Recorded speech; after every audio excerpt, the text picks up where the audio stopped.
สวัสดีครับคุณผู้ชมผมดีโอสารัตน์ครับขอต้อนรับทุกท่านเข้าสู่การแข่งขันออกแบบบอร์ดเกมในรูปแบบรายการออนไลน์ครั้งแรกของประเทศไทยครับนี่คือบอร์ดเกม101 Presented by บ้านปู B Sports Thailand ครับและตอนนี้นะครับดีโอก็อยู่ที่ร้าน The Stronghold สยาม Gateways to Board Game ครับที่ชั้น2 Lido Connect นะครับซึ่งจะเป็นสถานที่แรกที่ผู้เข้าแข่งขันจะได้มาเจอกันก่อนหน้านี้ครับเราได้ทำการเปิดรับสมัครน้องๆในระดับอุดมศึกษาเพื่อเข้ามาเป็นส่วนหนึ่งของรายการโดยการให้น้องๆส่งคลิปวิดีโอที่เล่าถึงผลงานการออกแบบบอร์ดเกมของตัวเองเข้ามาให้ทีมงานได้คัดเลือกนะครับจนได้10ทีมครับที่ผ่านเกณฑ์และได้ส่งเกมเข้ามาให้ทีมงานได้ลองเล่นจริงๆในรอบแคสติ้งนะครับซึ่งมีเกมที่ผ่านเกณฑ์และเข้ามาสู่รอบแคสติ้งทั้งหมด11เกมนะครับแต่จาก11เกมนี้คณะกรรมการจะต้องลองเล่นจริงและตัดให้เหลือเพียง6ทีมเท่านั้นที่จะได้เข้าสู่รอบฟิตติ้งและเป็นส่วนหนึ่งของรายการบอร์ดเกม101นะครับซึ่งทั้ง11เกมนี้ก็สร้างความลำบากใจให้กับคณะกรรมการมากๆนะฮะเพราะว่า11เกมก็มีเอกลักษณ์เฉพาะตัวมีข้อดีที่แตกต่างกันไปทำให้ยากต่อการตัดสินใจครับแต่สุดท้ายแล้วคณะกรรมการของเราก็เลือก6เกมที่จะเข้ามาอยู่ในรายการบอร์ดเกม101แล้วนะครับแล้วพวกเขาทั้ง6ทีมจะมีใครบ้างไปทำความรู้จักกับพวกเขากันเลยครับสวัสดีครับพวกเราทีม E ที่ C พวกเรามาจากทีม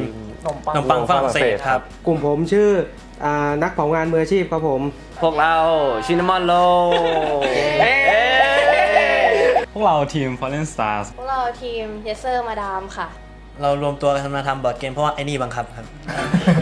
ก็วันนั้นผมก็โพสต์เฟซไปว่า ผมอยากหาทีมลงทำแข่งบอร์ดเกมครับมึงว่างเหรอ จริงๆมันก็ว่างนะครับเพราะว่าการบ้านค่อยทำก็ได้ ถ้าเราทำบอร์ดเกมเนี่ยเรามีโอกาสสร้างชื่อเสียงให้มหาลัยเราได้ครับอยู่ๆเขาก็ทักมาคุณพอจะสะดวกที่จะวาดรูปงานอาร์ตให้ผมได้ไหมจะเอาไปสมัครเกมซึ่งตอนนั้นไม่รู้เลยครับว่าจะเป็นแบบรายการมาแข่งอะไรอย่างนี้สุดท้ายจับพัดจับผูมาก็รวมเป็นทีมเนี่ยครับผ่านเข้ารอบมานี่ผมรู้สึกแบบว่าเป็นไปได้ไงเนี่ยที่เราได้ผ่านเข้ารอบมาเนี่ยคือแบบถึงก็ไปนัดเลี้ยงกันกินชาบูกันเลยทีเดียว เราไม่เคยคิดว่าเราจะมาอยู่จุดนี้ได้จริงๆ แต่ว่าถ้าหวังว่าไปได้ไกลแค่ไหนเราก็หวังอยากได้ติดอันดับ1 ใน 3ครับด้วยความที่ว่าบอร์ดเกมยัง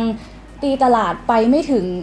จังหวัดแถบของเรานะคะก็เลยอยากมาเปิดตลาดให้เพื่อนๆคนอื่นได้รู้จักกันให้กว้างขวางขึ้นค่ะผมคิดว่า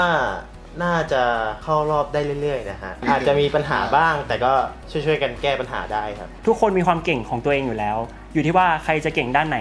แล้วพวกเราครับก็มีดีแล้วอยากจะแสดงด้านที่ดีของเราออกมาให้ทุกคนได้เห็นครับผ่านบอร์ดเกมของพวกเราครับมีคนเคยบอกกับผมนะครับว่าถึงแม้ว่าเราจะพยายามที่ดีที่สุดแล้วครับแต่เราก็อาจจะแพ้ก็ได้ก็หวังว่าเขาจะรู้ตัวกันนะครับ กลุ่มอื่นก็ได้แค่ 50% ของกลุ่มผม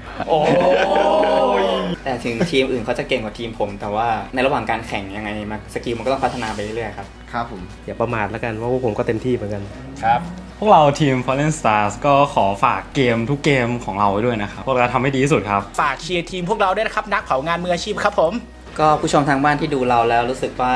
อยากจะเอาใจช่วยเราก็ขอให้เป็นกำลังใจให้เราด้วยนะครับขอให้ติดตามกันยาวๆนะครับอยากให้ใครได้ลองเล่นเกมของเราพี่จอร์ดป่ะ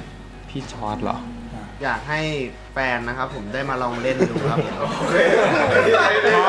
เวลาใช้เราไปซื้อของแล้วมันซื้อไม่ตรงมันจะได้เข้าใจบ้างครับผมท่านสุภาพบุรุษและสุภาพสตรีครับนี่คือ6ทีมสุดท้ายที่เข้าสู่รอบฟิตติ้งของบอร์ดเกม101ครับ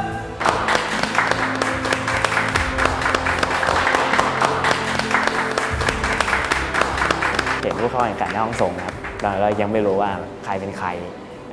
เราก็เลยได้แค่แบบเดาว่าที่แบบน่าสนใจแล้วก็เราน่าจะจับตามองทีมนั้นเป็นพิเศษก็รู้สึกตื่นเต้นเพราะไม่เคยทำอะไรแบบนี้ครับคนอื่นเนี่ยก็ดูมีออร่าที่ไม่ธรรมดาที่จะผ่านเข้ามารอบนี้ได้เราเป็นเด็กต่างจังหวัดแล้วเราได้มากรุงเทพเราจะเจออะไรบ้างรายการจะเป็นประมาณไหนทุกสัปดาห์เราจะทำได้หรือเปล่าทำได้ดีหรือเปล่าผมก็ไม่รู้แต่ว่าผมจะทำเต็มที่ครับนี่คือ6ทีมที่ฝ่าด่านอรหันต์ของเรามาได้นะฮะจนมาเป็น6ทีมสุดท้ายที่จะเข้าสู่รายการบอร์ดเกม101ต่อไปนะครับผมและในวันนี้ที่เรามารวมกันนะฮะเราจะให้น้องๆทั้ง6ทีมได้เล่นบอร์ดเกมที่เป็นผลงานของกลุ่มอื่นๆดูนะครับผมเราจะให้น้องๆทั้ง6ทีมได้เป็นคณะกรรมการในวันนี้ครับ เดี๋ยวจะให้ทั้ง 6 ทีมนะครับได้ผลัดกันเล่นเกมจากกลุ่มอื่นๆดูนะฮะ ผมนี่แม่งมาอยู่ตรงนี้ได้ไงวะ โอเคได้ ในขณะที่กลุ่มของเราก็จะต้องนำเสนอเกมของเรานะฮะให้กับเพื่อนๆได้ลองเล่นกันนะครับผมจากนั้นแล้วนะฮะเดี๋ยวจะให้ลงคะแนนโหวตกัน1ทีมจะได้เขียน2ชื่อด้วยกันนะฮะ1ชื่อคือเกมที่คุณชอบมากที่สุดส่วนอีก1ชื่อคือเกมที่คุณชอบน้อยที่สุดนะครับ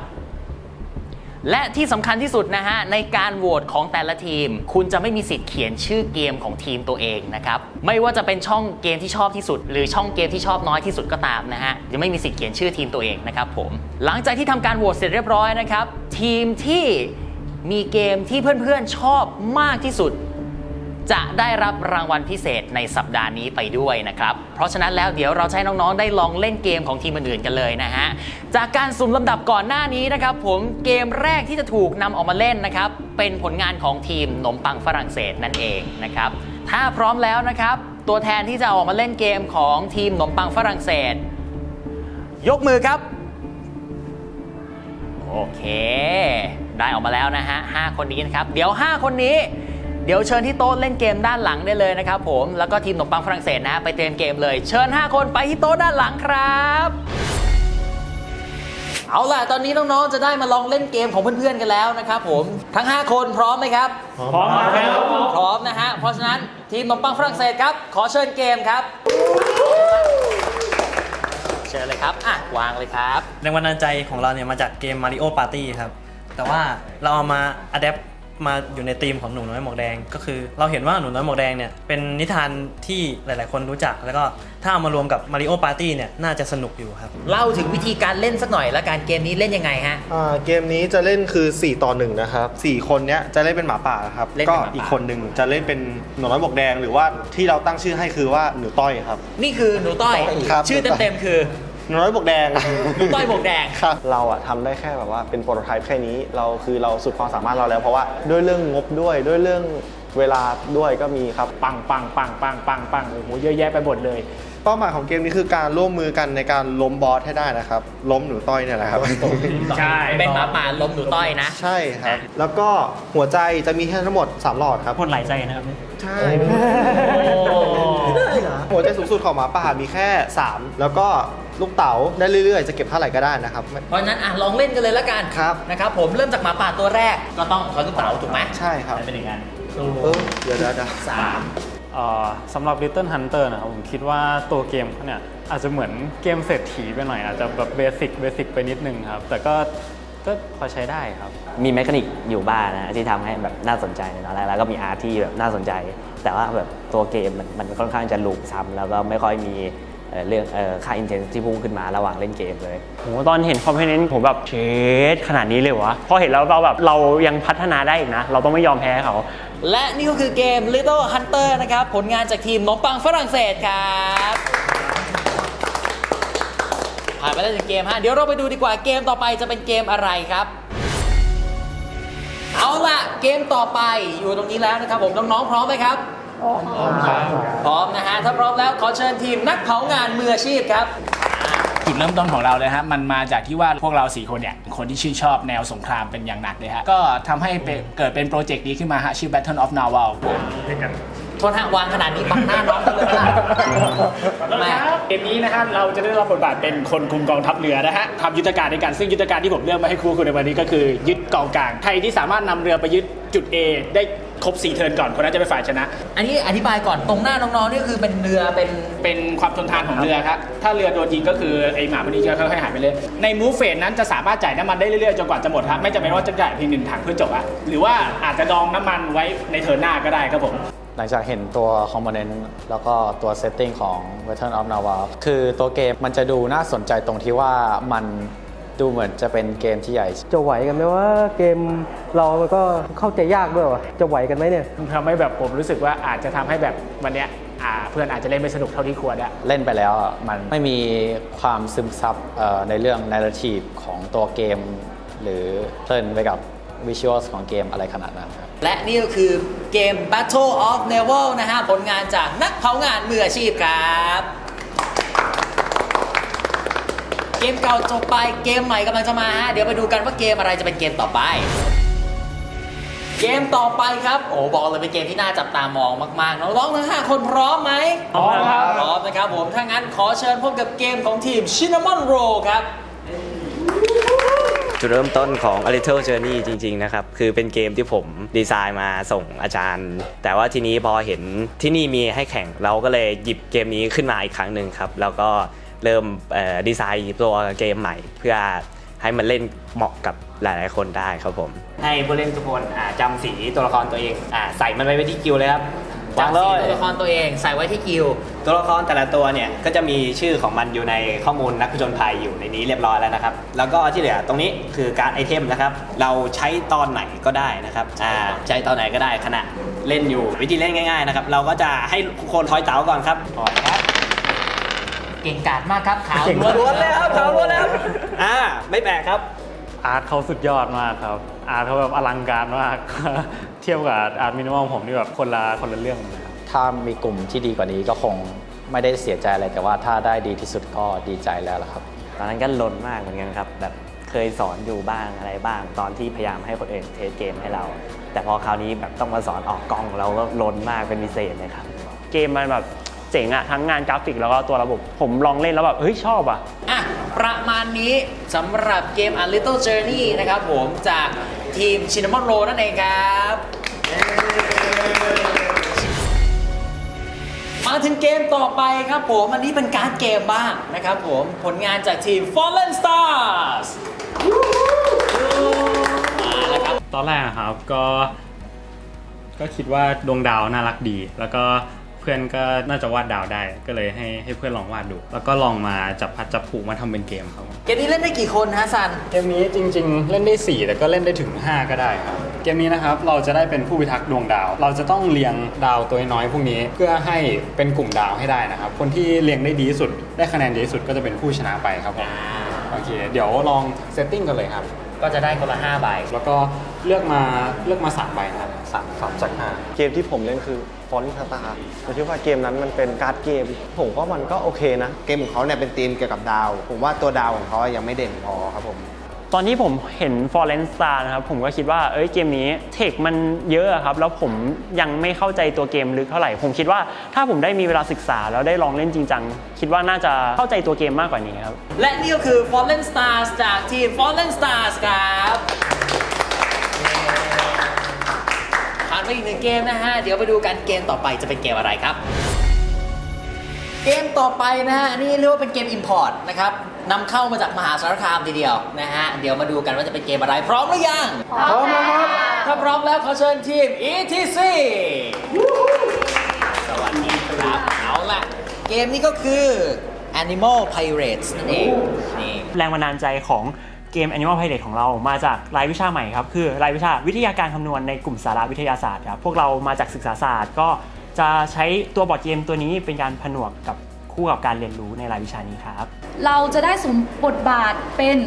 โจรสลัดสัตว์นะคะซึ่งพวกเราก็จะได้ร่วมใจกันแข่งกันวางแผนไปถึงขุมทรัพย์ก่อนแต่ต้องถึงเป๊ะๆเท่านั้นนะคะใครถึงขุมทรัพย์ใช่ค่ะถ้าใครถึงขุมทรัพย์ก่อนคนนั้นชนะเลยค่ะดูจากกระดานแล้วจะเหมือนเกมงูใช่ไหมคะใช่ครับแต่ว่าถ้าเหมือนเกมงูเกินไปมันก็คงไม่สนุกเราก็เลยมีรูปแบบการ์ดค่ะโดยใช้การ์ดเกมในการวางแผนในการเล่นค่ะตอนนั้นเครียดค่ะเพราะว่าเกมของเราค่อนข้างต่างจากของคนอื่นเป็นเกมการศึกษาด้วยอะไรอย่างเงี้ยแล้วก็แอบกลัวว่าแบบมันจะน่าเบื่อไหมอะไรอย่างเงี้ยแล้วการอธิบายกฎกติกาอย่างเงี้ยค่ะก็ค่อนข้างจะซับซ้อนค่ะเสียดายอย่างมันเหมือนเกมไดงูไปหน่อยมันจำเจมันดูเกมเด็กเกินไปประทับใจค่ะมันเหมือนแบบครั้งหนึ่งในชีวิตอะถ้าเรายังอยู่ต่างจังหวัดอยู่อาจจะไม่ได้แบบเห็นอะไรแบบนี้ก็ได้อะไรอย่างเงี้ยค่ะรู้สึกว่าแบบเปิดประสบการณ์ใหม่มากๆค่ะและนี่ก็คือเกม Animal Pirates ครับผลงานจากทีม ETC จดจำกันเอาไว้ความสนุกของเกมนี้เตรียมให้คะแนนกันนะฮะเดี๋ยวเราไปดูเกมต่อไปกันเลยครับเดินทางมาถึงเกมสุดท้ายกันแล้วนะฮะผลงานจากทีม Yes Sir Madam ก็เริ่มต้นมาจากการที่พวกเรารับงานอาจารย์นะครับแล้วก็อาจารย์ส่งเราไปอบรมเกี่ยวกับบอร์ดเกมครับแล้วเรารู้สึกว่ามันน่าสนใจดีเราก็เลยรวมตัวกันแล้วก็ ลองทำบอร์ดเกมเกิดเป็นเกมนี้ขึ้นมาครับ อ่ะเพชรเล่าให้เราฟังหน่อย Yes Sir Madam นี่มีวิธีเล่นยังไงครับ ก็วิธีเล่นนะครับก็มาดามคนเนี้ยเขาชอบสั่งของ แต่ว่าเขาจะไม่บอกว่าของสิ่งนั้นน่ะมันคืออะไร แต่เขาจะให้การ์ดคำใบ้เรามาเป็นรูปภาพให้เราได้รู้ว่าเนี่ยสิ่งของนั้นน่ะ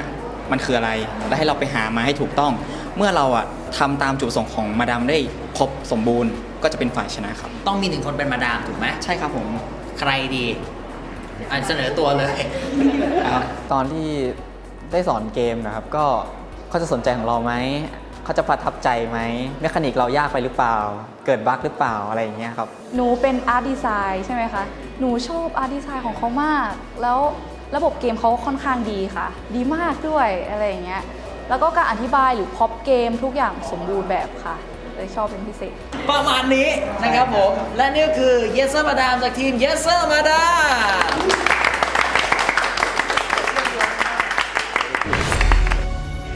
ได้เล่นไปแล้วทั้ง 6 เกมนะครับผม เดี๋ยวถึงเวลาที่คณะกรรมการทั้ง 6 ทีมนะครับจะต้องลงคะแนนกันแล้วว่าชอบเกมไหนมากที่สุด และชอบเกมไหนน้อยที่สุดนะครับผม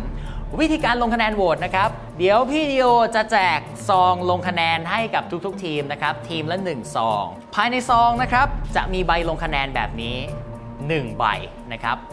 เขียนชื่อทีมของตัวเองให้เรียบร้อยจากนั้นเขียนชื่อเกมที่ชอบมากที่สุด1เกมและชื่อเกมที่ชอบน้อยที่สุด1เกมนะครับที่สำคัญห้ามเขียนชื่อเกมของทีมตัวเองเด็ดขาดนะครับเมื่อลงคะแนนเสร็จเรียบร้อยนำซองกลับมาส่งพี่ดิโอนะครับหลังจากที่ทำการรวมคะแนนเสร็จเรียบร้อยทีมที่ได้รับคะแนนโหวตให้เป็นเกมที่ชอบมากที่สุดนะครับจะได้รับรางวัลพิเศษในสัปดาห์นี้ไปนะครับเข้าใจตรงกันนะครับเพราะฉะนั้นแล้วเดี๋ยวพี่ดิโอขออนุญาตแจกซองให้กับน้องๆทุกทีมก่อนนะครับเอาละ พอเล่น Little Journey เสร็จแล้วมีคนบอกว่าอยากเล่นต่ออยากเล่นอีกก็รู้สึกว่าแบบภาคภูมิใจมากครับเหมือนแบบเราชนะแล้วก็หลังจากที่เล่นเกมจบนะครับก็มีคนหนึ่งที่ไม่สามารถทายคำได้แล้วก็บอกว่ามันดูไม่เหมาะกับเขาก็รู้สึกว่ามันรู้สึกเฟลนิดนึง1ซองคือ1เสียง1โหวตนะครับให้น้องๆไปประชุมให้น้องๆไปปรึกษากันก่อนนะครับว่าเกมไหนจะเป็นเกมที่ทีมชอบมากที่สุดและเกมไหนที่ทีมชอบน้อยที่สุดครับเชิญลงคะแนนโหวตครับเป็นเกมที่อ่านไม่สดแล้วก็ตัวคอนเซ็ปต์มีทางสร้างไม่ได้อะต้องสุ่มมาก่อนแจกมาก่อนเดี๋ยวก็นั่งเช็ค คือส่วนตัวเป็นคนชอบเกมที่แบบการแข่งขันสูงไงคือเป็นคนชอบก็ถ้าให้โหวตจริงๆครับผมคงเลือกโหวตตัวเองครับแต่ว่าเสียดายมันโหวตตัวเองไม่ได้ครับก็คงต้องอันดับ2ก็คงเป็น Little Journey นะครับเกมนี้กลุ่มนี้ก็ดีนะกลุ่มนี้ก็โอเคนะกลุ่มนั้นก็ไม่โอเคอ่ะกลุ่มนั้นยังบั๊กเยอะอยู่แต่ว่าไม่บอกไปได้เนอะอาจจะเปิดสงครามกันเล่นเดี๋ยวก็ตอนเลือกโหวตตอนแรกก็เลือกโหวตกันในทีมก็เลือกกันโหวตระหว่างทีมนักเผางานมืออาชีพกับของขนมปังฝรั่งเศสนะแล้วเราก็เลือกโหวตทีมนักเผางานมืออาชีพมากกว่าเพราะว่ามีความยูนิคในตัวเกมของเขายกเว้น Battle of Nova นะครับเพราะว่ามันแบนไปหน่อยเอาละครับตอนนี้ผลคะแนนจากคณะกรรมการทุกท่านก็ได้รวมออกมาเป็นที่เรียบร้อยแล้วนะครับและเกมที่ได้รับคะแนนโหวตว่าเป็นเกมที่ชอบมากที่สุดคือเกมของทีม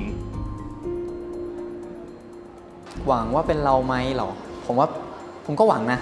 เพราะว่าเกมเรามันก็ไม่ได้แย่ครับพวกผมมาไกลแต่ใจผมสู้นะครับไม่ยอมแพ้หรอกเราจะล่ารางวัล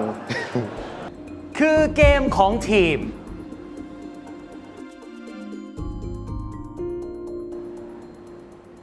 ซินนามอนโรลครับขอเสียงปรบมือกับทีมซินนามอนโรลด้วยครับโอ้โหภูมิใจมากเลยครับตอนแรกก็ไม่คิดว่าจะได้รับรางวัลเห็นเข้าไปนั่งกันในห้องก็นึกว่าเราจะไม่ได้แล้วก็คือปรบมือดีใจนึกว่าทีมตัวเองอะคือดันเพื่อนสุดๆอะแต่ว่าไม่ใช่เราคนเดียวเนี่ยที่ชอบตัวเกมนี้มีคนอื่นๆก็ชอบเกมนี้เหมือนกันเป็นผลก็เสียงข้างมากครับก็ยอมรับครับผมว่าทีมนี้เขาดีจริงเขาเก่งระดับนั้นเขาแบบมีฝีมือระดับนั้นอะไรอย่างเงี้ยแล้วเราได้มาเปิดประสบการณ์ได้มารู้จักเขาได้มาแชร์แลกเปลี่ยนกันมันเลยแบบคุ้มค่าพี่ถึงตกรอบไปก็แบบก็ไม่เสียดายอะโอเคครับทีมซินนามอนโรลครับตอนนี้คุณคือทีมที่ได้รับคะแนนโหวตสูงสุด จากคณะกรรมการทุกท่านที่อยู่ตรงนี้นะครับผมฉะนั้นแล้วอย่างที่สัญญากันไว้นะครับทีมของคุณจะได้รับรางวัลพิเศษประจำสัปดาห์ครับในโอกาสนี้ขอเรียนเชิญพี่เบนครับตัวแทนจากร้าน The Stronghold เพื่อมอบของรางวัลด้วยครับขอเสียงปรบมือต้อนรับพี่เบนครับสวัสดีครับและของรางวัลประจำสัปดาห์นี้ก็คือเป็นเกมผู้กล้าล่าสมบัติเวอร์ชันภาษาไทยนะครับพร้อมกับการ์ดโปรโมจากร้าน The Stronghold ครับรับไปเลย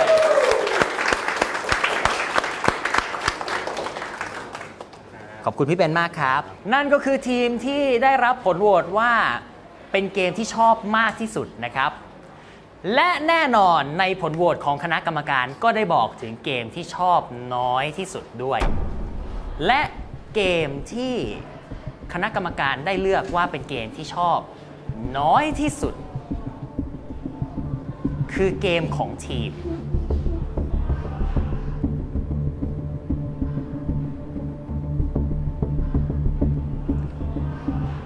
นักเผางานมืออาชีพครับส่วนหนึ่งคือผมก็เดาไว้แล้วแหละครับว่ามันอาจจะน้อยที่สุดเพราะว่าโดยส่วนตัวคือเกมมันเล่นค่อนข้างยากอยู่แล้วแล้วก็ใช้ความเข้าใจค่อนข้างสูงด้วยนั้นคนที่ไม่ได้ชอบแนวนี้หรืออะไรอย่างนี้อยู่แล้วก็อาจจะว่าไม่เข้าใจเลยก็เป็นได้เกมเขาไม่ใช่ไม่ดีนะครับเกมเขาดีครับแต่ว่าเพียงแค่ไม่ตรงกับสไตล์ผมครับเรารู้สึกว่าการเซตอัพนานเกินไปมันควรจะใช้เวลากับการเล่นเกมให้สนุกมากกว่านี้ครับมากกว่าที่จะไปเน้นการเซตอัพครับไม่เป็นไรนะครับในสัปดาห์นี้ยังไม่มีการคัดออกนะครับแต่นี่จะเป็นแรงผลักดันให้คุณพัฒนาฝีมือต่อไปในสัปดาห์หน้าจะเป็นการแข่งขันจริงๆแล้วจะมีการคัดออกขอให้ทั้ง6ทีมนะครับเตรียมตัวเตรียมใจมาให้พร้อมเตรียมรับมือกับโจทย์ที่คุณก็ไม่รู้เหมือนกันว่าจะเป็นแบบไหนนะครับแต่สิ่งที่คุณต้องทำก็คือออกแบบบอร์ดเกมตามโจทย์ออกมาให้ได้นะครับวันนี้เดี๋ยวให้ทุกทีมกลับไปพักผ่อนนะครับแล้วสัปดาห์หน้ากลับมาเจอกันกับบอร์ดเกม 101 Presented by บ้านปู B Sports Thailand ครับและนี่ก็คือทั้งหมดของบอร์ดเกม 101 Presented by บ้านปู B Sports Thailand ในวันนี้นะครับขอบคุณร้าน The Stronghold สยาม Gateway to Board Game สำหรับสถานที่ในการถ่ายทำในวันนี้ด้วยนะครับและในสัปดาห์หน้าจะเป็นการแข่งขันในรอบฟิตติ้งนะครับน้องๆทั้ง6ทีมจะเจอกับโจทย์อะไรและจะออกแบบบอร์ดเกมในรูปแบบไหนนะครับต้องมาติดตามกันสัปดาห์หน้าทางทีวีมัง Official แห่งนี้กับบอร์ดเกม 101 Presented by บ้านปู B Sports Thailand ครับสำหรับวันนี้เดี๋ยวลาไปก่อนสวัสดีครับ